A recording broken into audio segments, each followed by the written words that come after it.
Hello everyone and welcome to this short video where I will take you with me and show you how I prepare my own work for resin art. So here's a short clip of what are the basic materials you'll need to start your resin work. Spirit level, it's very important to check if your surface is leveled enough so that your designs, your work don't get ruined because the surface isn't leveled, right?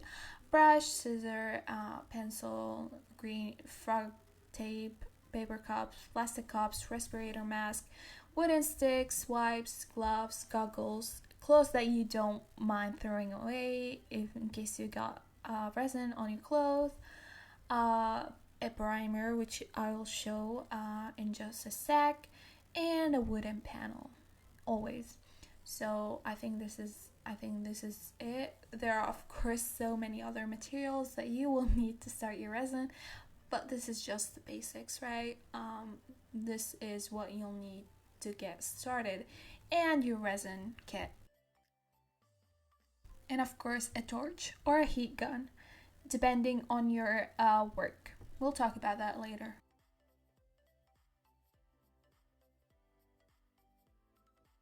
Okay, so as of me, I always work on wooden panels, always and always, never a canvas. I only use canvases to paint on them, like acrylics or oil paintings. I never work with resin on canvases because they create dips, they ruin my designs. If I'm a very specific person and I don't like things taking a different turn than what I've designed them to go, maybe just a little bit, okay, but a canvas just ruins it all. And they create those dips and dimples around the edges of the canvas. Canvas just is just not good for resin because it just does not handle the weight, the heavy weight of the resin, right?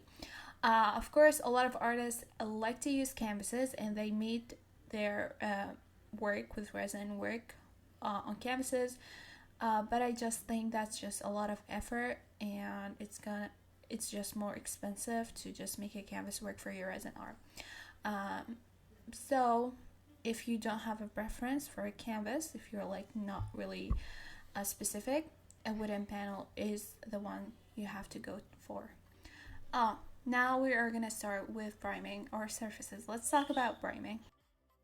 Now, there are so many advantages to why you should prime your surfaces before starting your projects, but let's talk about the specifics related to the resin art. So first of all, a primer acts as sealer for the porous wooden surfaces that would otherwise absorb the first coat of epoxy resin. A primer also gives a smoother surface to work on, allowing epoxy resin to flow much better on top of the surface. So because I know that some artists like to work on raw wood, I'm just going to give my own experience, which is that I prefer to work on primed surfaces over raw wood.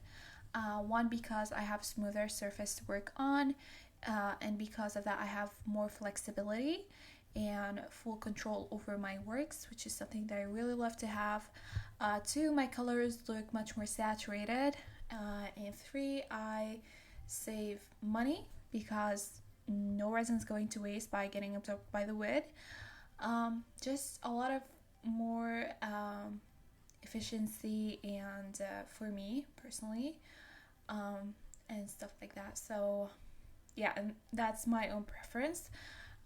My suggestion is that you try working on those two options, on a primed surface and a raw surface, and see what works best for you.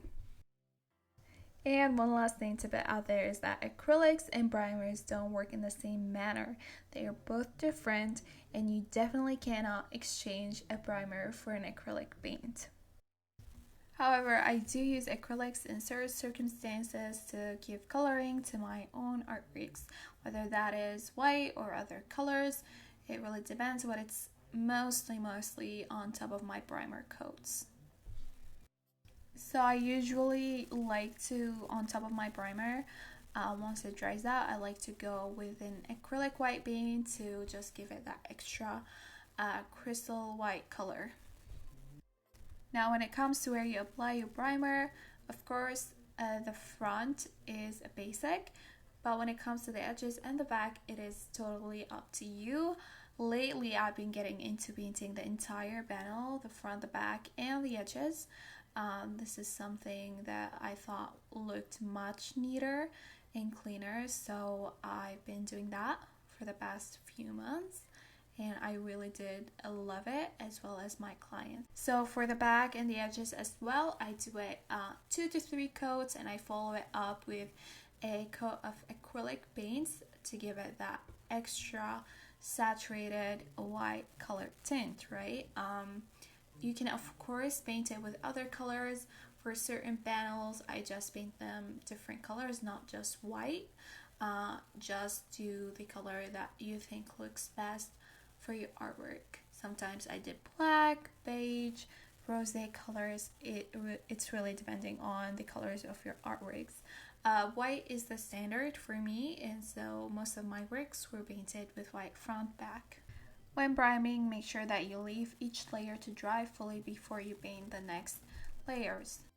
And that's pretty much all I have to say when it comes to priming your wooden panels. If you do have any questions regarding this part, don't hesitate to ask me. I'll be very happy to answer you.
Moving on to taping the back of your wooden panel. So there are so many different ways that you can go about taping your artwork, and it will mainly depend on what you want to do for the edges of your wooden panel. So taping the back side of your edges is a good way if you want your resin to create some sort of design on your artwork's edges. Uh, and also for me, I like to paint my edges with acrylic paint, and I like to let the clear resin coat drip on that, creating a seal. And that's why I also like to tape the back of the edges. But if you want to have your edges look raw and clean with no resin on them, you can tape the side edge as well, not just the back. So it's a total preference. Whatever that you want to go for your edges, you go um, with your taping plan. Well, for me, like I said, I like to paint the edges with acrylic paints and then let the resin drip on them to create a seal of some sort. That's why I like to keep the side edges untaped.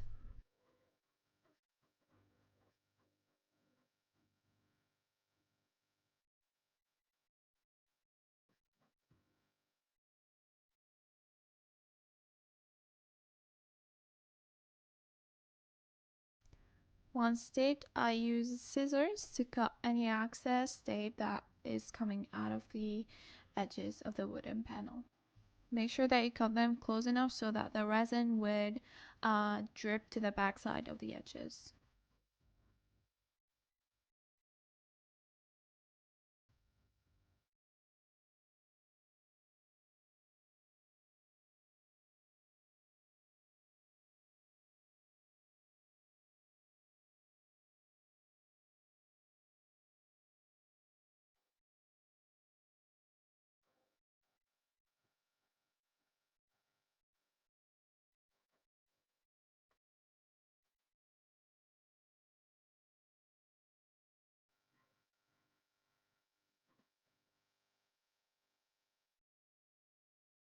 And once that's done, I use a snip knife to cut the corners to fold the tape to the inner edges.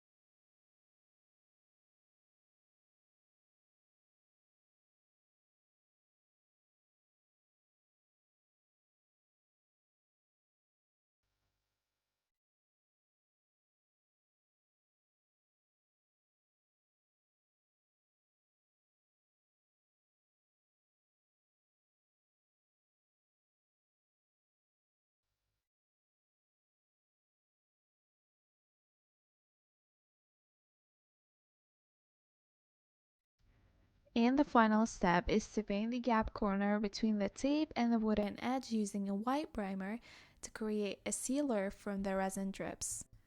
This way, when you pour your resin on your artwork and it drips down to the edge, it will not leak in between the wooden panel and the tape, creating some sort of damage, which will cause you to have to sand that off. So, to keep things clean and neat, do this, and I can guarantee you that no resin will leak in and will just flow right to the back of the side edge. So I do that 1 to 2 times to ensure that I have a thick sealer. And once that's done, I leave it to fully dry before I start pouring on my wooden panel. So this priming process takes some time, so my suggestion for you is that you have all of your wooden panels primed and ready for whenever you feel creative to start resining. This way you don't have to wait for too long for this first stage to be done, and you can start immediately. And that's how I prepare my wooden panels for my work. I hope you found this very beneficial for your own work, and if you do have any questions, don't hesitate to ask me. Thank you for watching, and bye.